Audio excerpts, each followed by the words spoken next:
lo que me parece importante es que lo que estoy tratando de hacer es una cartografía amplia de dónde encuentro que están los elementos, digamos, de transformación más relevantes para detonar una investigación con mayor sentido, ¿no?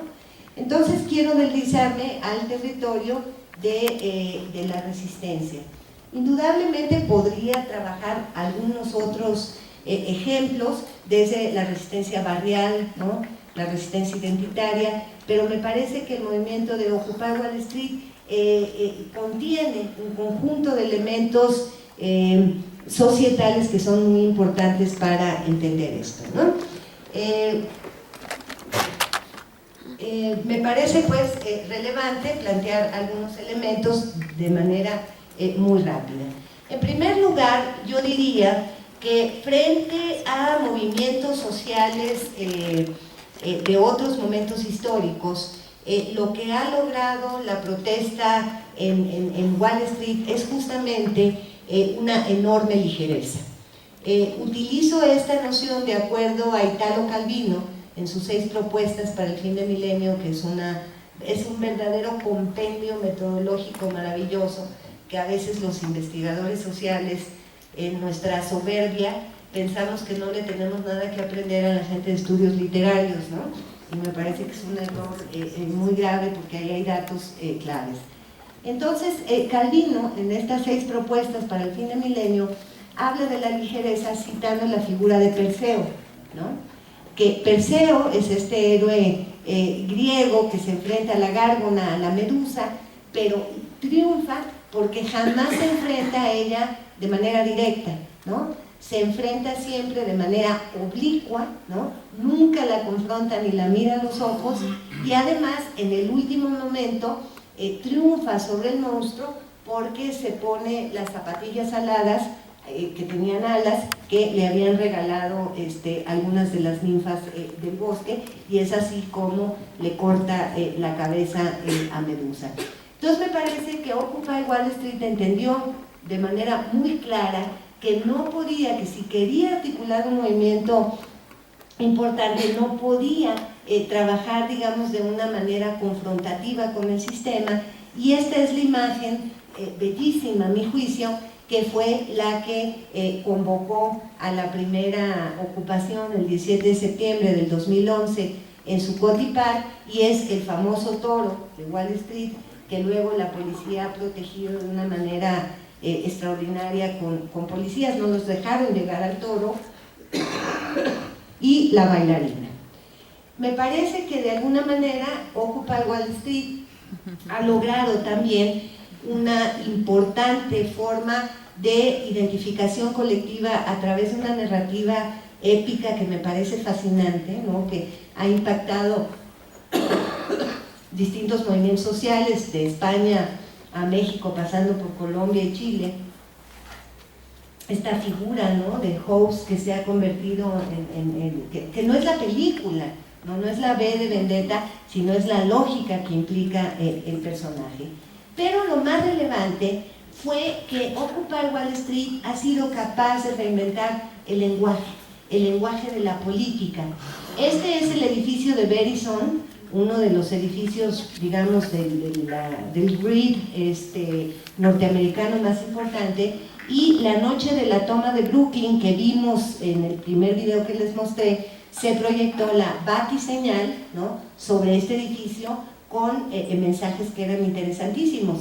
Pero esta frase de "We are the 99%", lo que hace es justamente, y ahí está la contribución fundamental y la línea de continuidad con lo que les planteé anteriormente, rompe el lenguaje político de la identidad moderna.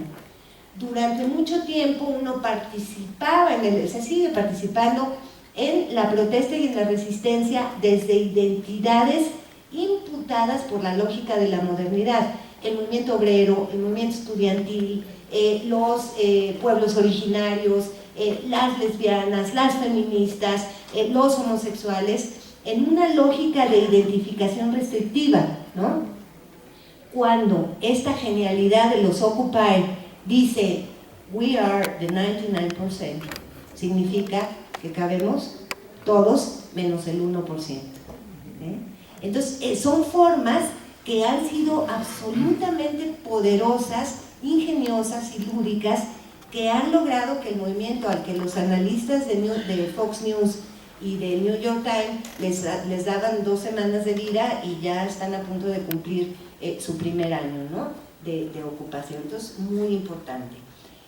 Una enorme capacidad de construir, digamos, articulaciones políticas, pero me parece que algo muy relevante que también tiene que ver con una implicación para la investigación fuerte es que contra ese pensamiento, por un lado, demasiado romántico, que piensa que Tahrir se hizo en Facebook, ¿no?, que la primavera árabe se hizo en Twitter o en Facebook, o que piensa que el uso de las redes sustituye la copresencia y el cara a cara. Justamente Occupy Wall Street mostró la potencia de la articulación de lo que yo llamo la política del lugar, ¿no?, un poco en la línea de Michel de Certeau, nuestra política del lugar como algo muy importante, con la dimensión del ciberespacio. Entonces, el primer día, cuando ellos vieron que no iban a poder llegar al maldito Toro, entonces fueron justamente a Zuccotti Park, que después se convirtió en Liberty Plaza. Y ahí empezaron a acampar, llegaron es un parque muy interesante, y el primer día eran más policías que manifestantes, ¿no? Yo me tardé más de media hora en poder llegar a la plaza, porque había barricadas de la policía, etcétera, etcétera, pero entendí una reconfiguración de lo público muy interesante, y es el hecho de que ahí no los podían desalojar, porque Zuccotti Park es un parque público-privado, ¿sí? Aunque para nosotros latinoamericanos ese concepto no exista, en Estados Unidos existe. Y este parque es propiedad de Brooksfield, una compañía inmobiliaria canadiense poderosísima, y entonces estos que no tienen un pelo de tarugos fueron a acampar ahí porque para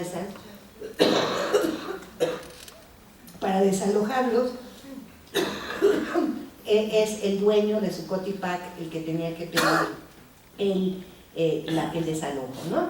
Entonces, con el paso de los días, así al principio eran alrededor de 1000 personas. Para antes del desalojo, Zuccotti Park era una ciudad, era una pequeña polis con un conjunto de ejercicios donde en una esquina tenías a los pachamamas, ¿no?, que rezaban y hacían yoga, etcétera, etcétera. En el otro tenías a los sindicatos, en el otro tenías la biblioteca, es decir, una articulación de una ciudad. Y esta fotografía que ustedes ven aquí, que es absolutamente genial, la policía se ha dedicado todo el tiempo a hostigarlos, ha habido detenciones masivas de 700 occupiers, etcétera. Entonces, cuando se acercaba el invierno, la policía les quitó los generadores de electricidad con los que alimentaban las computadoras, etcétera, etcétera, para desanimarlos, y bajo el argumento de que eran elementos peligrosos. Lo que terminó por pasar es que a estos, que son rapidísimos, se les ocurrió hacer la energía humana, donde uno iba a donar tiempo en una bicicleta. Entonces tú te subías en la bicicleta, donabas y decías, yo voy a dar 30 minutos de energía, ¿no? Entonces, y la gente te aplaudía, ¿no? Entonces luego, esa señora que se está agachando ahí, una doña de esas de Upper Side de Nueva York, gritaba en la bicicleta como si fuera en caballo, ¡ajúa! Y la gente le aplaudió, hizo 45 minutos, y entonces los medidores de la energía humana eran altísimos. Ese tipo de genialidades eran los que definían Zuccotti Park, y yo les aseguro que ustedes en Colombia no sabían nada de eso, en México no se supo, ¿no? Salvo por algunos artículos que yo escribí, pero porque estas son las cosas de las que los grandes medios de comunicación no hablaron nunca, ¿no? De esta rearticulación del parque, ¿no? Ahí está nuestra amiga regalando su minuto de tiempo, y luego ahí tienen ustedes una fotografía de la biblioteca de Zuccotti Park, donde ven que no es simplemente poner libritos, sino que la gente llegaba verdaderamente a a estar, a discutir en una palabra pública. Yo me acordé mucho de un parque en Medellín, no hay ningún país aquí que me ayude. Hay un parque en Medellín donde la gente va a discutir. ¿Cuál será? No, pero no tiene un nombre que me voy a acordar si alguien me lo dice. Bueno, pero el caso es que es un parque en el que la gente va a discutir temas políticos, ¿no? En general muchos señores que juegan dominó, etcétera, etcétera. Pero digamos, la idea de la discusión en Zuccotti Park era maravillosa. Me voy rapidito, ¿no? Ese fue el Día de la Mujer, que eran unos brasieres y unos calzones gigantescos de papel, y digamos era el escenario en el que se discutía el papel del cuerpo femenino, ¿no? La idea, digamos, de cómo fueron capaces de acuñar un conjunto de frases geniales que se podía repetir, el de Occupy Wall Street All Day All Week, pero una de mis favoritas que era cantada a ritmo de rap, que es Whose Street, y entonces la raza contestaba Our Street, ¿no? Cuando vamos en el puente ahí, la gente va gritando ese tipo de cuestiones, ¿no? Y cuando el desalojo, lo que se acuñó fue esa frase de tú no puedes desalojar una idea, ¿no? Entonces voy a ser muy rápida para cerrar aquí y plantear un par de ideas. Hay un movimiento de Occupy en español muy interesante, en buena medida coordinado por puertorriqueños, ¿no? El sentido del humor, que es buenísimo, ¿no? Para los que sepan inglés, voy a decirlo en buen castizo, dice, cobran impuestos a este culo, ¿no? O sea que era una chava negra, this big, ¿no? Entonces decía, tax, das us.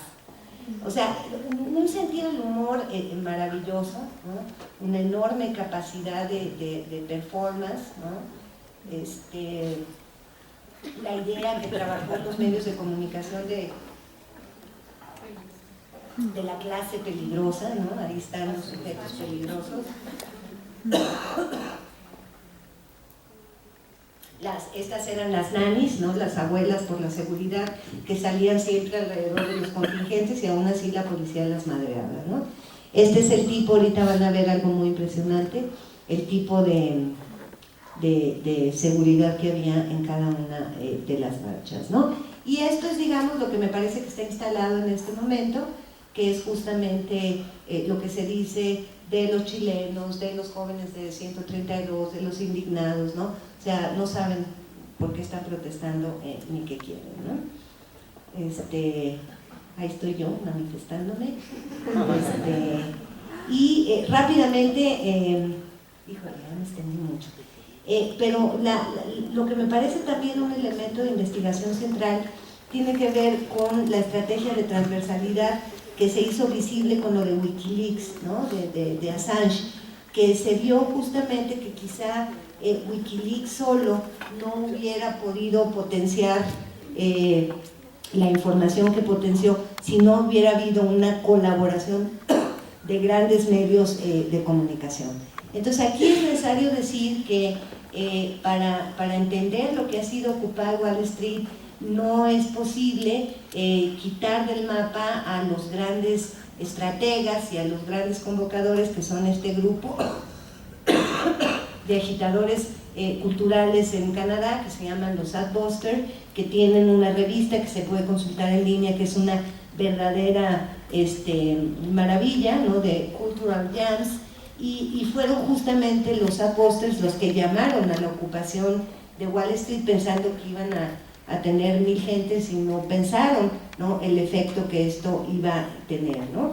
La colaboración de distintas páginas como el 99%, la página de Occupy Wall Street, el Twitter de Occupy Wall Street, el Wikipedia de Wall Street, los mapas interactivos de Occupy Wall Street, es decir, una transversalidad comunicativa que permite potenciar el movimiento.